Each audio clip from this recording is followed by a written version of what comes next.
Carson Kvapil to make his Xfinity Series debut later this year. NASCAR says they're going to examine the fuel save strategy that was used at Daytona. And NASCAR also in talks with Honda. All that and more next.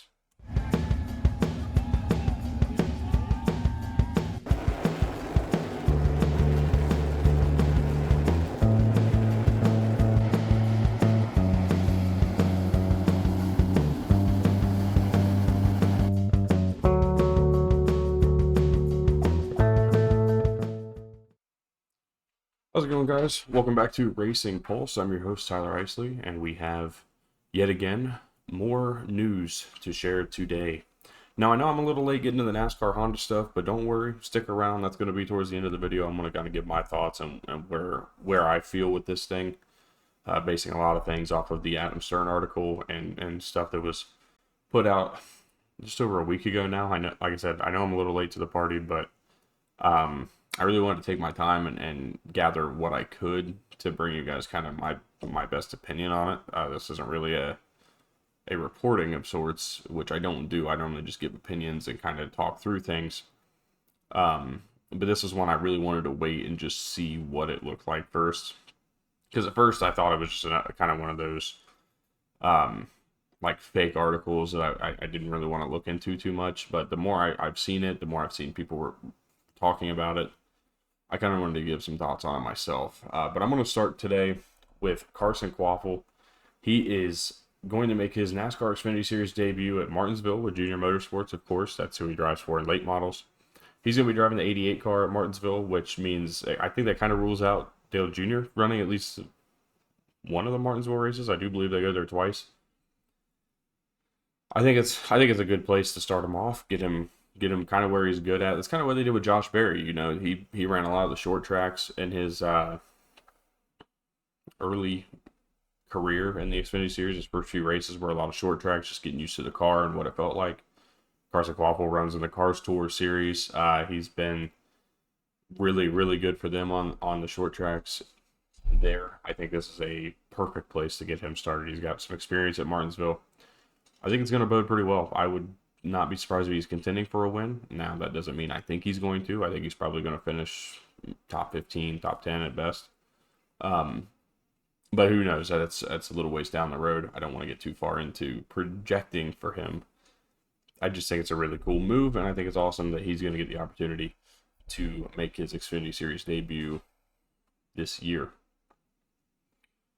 Now, this is interesting to me. Now, I couldn't find a lot else on this, so I'm going to kind of follow this as it goes.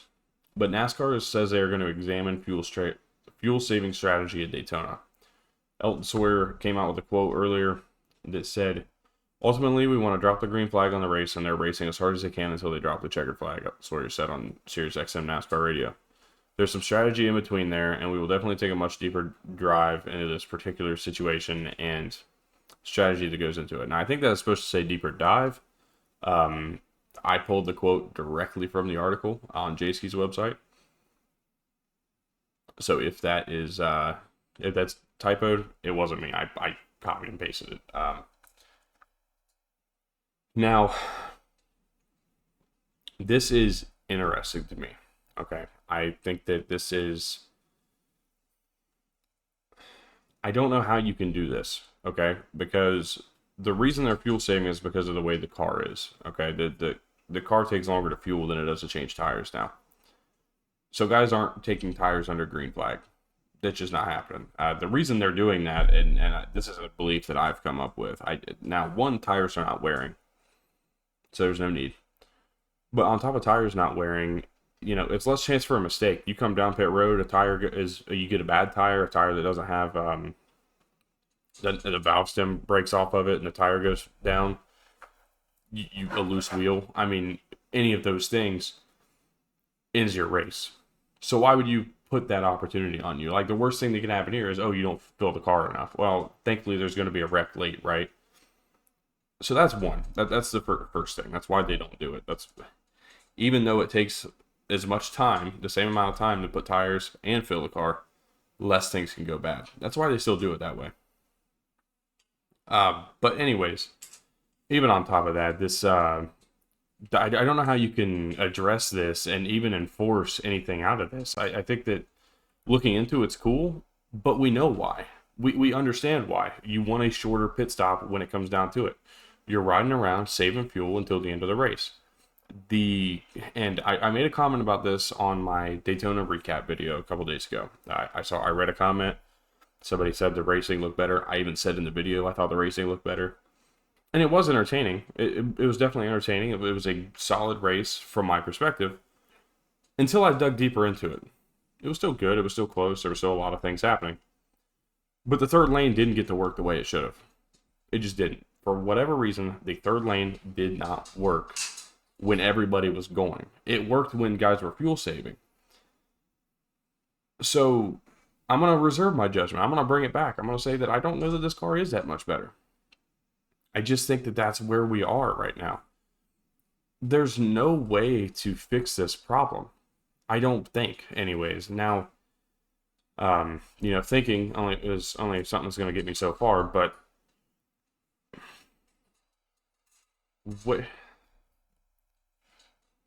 how can you solve this problem? Okay, let me just reset for a second. How can you solve this problem?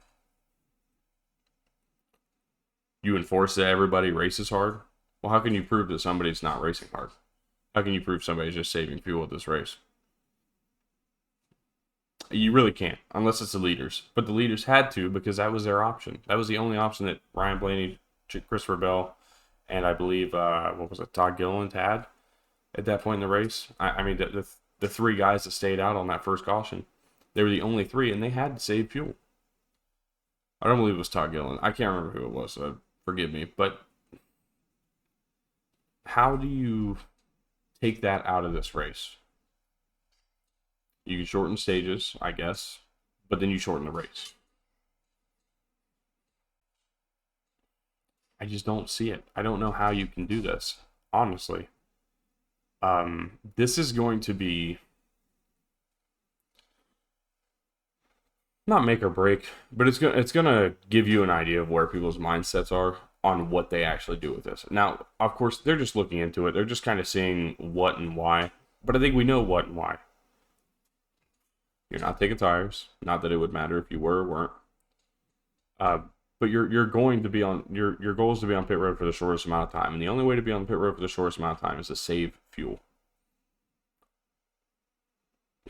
I don't know what you can do. I don't know. What are you going to do? Mandate that everybody sits in pit road in their pit stall for 10 seconds at a time? Every one of them? No, I don't think that's going to happen either. So, what are your options? You don't have any. You going to put a big enough fuel tank in the back that they can just run the whole race with one tank of fuel? No, you're not. So answer me. How are you actually going to fix this? If that's even your goal to begin with, what would you do to fix this? Nothing. You can't do anything to fix it. You can look into it. You can figure out why. Sure. But otherwise, you're out of luck. Okay, this isn't going to do anything for you. This is what it is. This is the reality that we face in Superspeedway racing right now. Fuel save, spend less time on pit road, get back out on the track, and do your thing. And then when there's 20 to go, you actually start trying to race. That's the way it's going to be. I have a feeling it's going to be the same way at Atlanta this weekend. I'm going to be there in person, so I'm not going to get to see everything that we see on TV about fuel saving, and I'm not going to get the little pop-up with how much fuel or how much throttle they're using. I'm not going to get that, but we'll be able to tell. I mean, we'll be able to tell if they're running, more than 30-second laps at this place. We'll know. It's going to be interesting. I don't know what it's going to look like. I'm curious about it. It just seems confusing to me. I don't know why they even want to look into this, because we know why. We know the answer. What more can you get from that? It'll be interesting. Let me know what you think down below, and I'm going to take this time to let you guys know to leave a like, subscribe, comment down below. This is the one thing I'm missing. I'm missing some subscriptions. I'm missing some likes. If you're watching this video and you enjoy what you're seeing, leave a like, subscribe. It's all free. All it does is help me out. It helps these videos get viewed more, and if you like what I do, you get to see them more often. Shit, plug's over with. I'm done. I'm done with that. Moving on, NASCAR and Honda are in talks. Once again, this feels like the third time in the last like 10 years, 12 years that they've been in talks with Honda. It's almost, well, it is. It's the second popular name to be thrown out there along with Dodge. Every time we talk about a new manufacturer coming to NASCAR, it's always Honda or Dodge, one of the two. Right now we're on a Honda kick. 2 years ago we were on a Dodge kick. But this tweet and article, I guess the article from Adam Stern over at Motorsports Business Insider, I think it was. I'm sorry, I'm gonna get the right article link, and I'm gonna put it down below for you guys. It is easily a good read. It kind of gives you an idea of where things are. Honda seems interested. NASCAR is definitely interested in the fourth OEM. NASCAR COO Steve O'Donnell has said that negotiations to add a fourth OEM are heating up. Will this finally happen? Okay, and I want to know your thoughts down below too, but I'm going to give you mine. I think it's going to at some point. I don't know if it's 2025. I don't know if it's 2030. I don't know if this is something that heats up and they only come in for the electric series that they're trying to do. I don't know. I don't have the answers for you because I'm not a part of these meetings, for one. But number two, I don't think they have the answers as to what this is going to look like. These things are heating up. This means that there's interest. There's mutual interest. Everybody's going to talk and everybody's going to have their conversations and everybody's going to do what is best for them. NASCAR has not been able to put the right things on the table for the OEMs in the past. Honda, back in I think 2019 it was, Honda was the big talking point. Dodge a couple years ago, when the next gen started, was a big talking point. The reason the Dodge didn't come in, not enough horsepower. The reason that Honda didn't come in, too much horsepower, too much money. Even 10 years ago, Dodge left. It just wasn't working for them. The direction NASCAR was going, the things they were trying to do weren't in line with what Dodge wanted, because Dodge was all about promoting horsepower, promoting speed, power, torque, everything that they do in their vehicles. Honda is not. You know, I drive a Honda Accord. I know what Honda is. It's just, it feels like NASCAR's two in the middle with these two, or has been in the past, and they're going to have to come down one way or the other. I feel like this electric vehicle might be the way and the answer to getting one of those. More likely Honda than not. Now, I know Dodge is making their transition into their electric vehicles. I think the Charger and Challengers are going away, if I heard right. I don't know for sure, or anything like that, because I haven't looked too hard into that problem either. But it feels like Honda's probably more keen on the side of electric cars and things like that. Feels like that's going to be kind of their wheelhouse, if you will. I think it's coming. I do. I don't know when, I don't know how, and I don't know what it's going to look like. Are they going to come in and run all three series? Who knows? Are they going to come in and just be an electric car series OEM? Who knows? Do they come in and they actually enter into the Cup Series first? I don't know. Maybe they enter Xfinity Series first and try to roll through that and see what it looks like. I mean, understand that we've had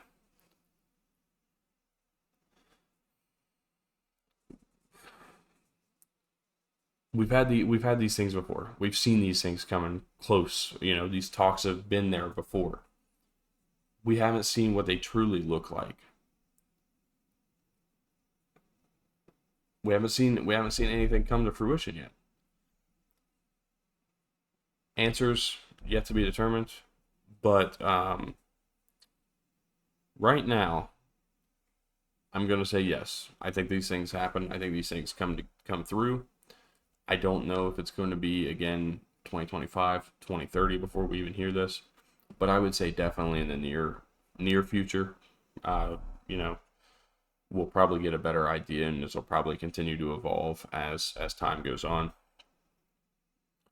I would say if we don't have anything by the end of this year, we probably won't hear anything until 2025. We probably won't see a new OEM on track until 2028 or 2029 at the earliest. But these things are trying. These things are definitely going to come together. Again, it's just a matter of when and how and what that looks like. Things are not always what they seem from the beginning. So I want to leave you guys with that for today. This was, I mean, 15 minutes. It wasn't too bad. I appreciate you guys tuning in. Again, I ask, please like, please subscribe. All that helps me out, helps you, again, find my channel if you enjoy what I do. If you don't, that's fine too. I'm not upset. My feelings aren't hurt. I'm probably not for everybody. I'm a little monotonous. I get it. But I am super excited. I'm super into this stuff. Next week, probably early next week, I'm going to get my IndyCar preview out. I've been waiting kind of to do that a little bit. See what things look like. I still don't know who's going to race for David Malukas in the first couple weeks of the season, or at least at St. Pete. But IndyCar is right around the corner. That is the next thing on my list to preview. NASCAR at Atlanta this weekend. I'm going to be in Atlanta. I'm really excited for that. I think it's going to be a fun time. Looking forward to it. I've never been to a Superspeedway race. It is a mile and a half, but it's not Dagger. It's not Daytona. But it could be fun. It's close to me. It's about, a mere 5 hours away. Close in regards to the other two. And I'm ready to see what that's all about. I haven't been down there yet. I've been to everywhere around me. I've been to Charlotte. I've been to Bristol. I've been to Martinsville. I have yet to go down to Atlanta. So that'll be a fun one. Really excited for that. Hopefully you guys are too. But anyways, with that being said, I'm going to be back. I'm probably going to be back tomorrow. I didn't get a video out yesterday, so I'll probably bring something back tomorrow. I don't know what it's going to be yet. Whether it's a weekend kind of preview, I don't know. But we'll talk further tomorrow. I appreciate you guys tuning in once again, and I will see you guys in the next video.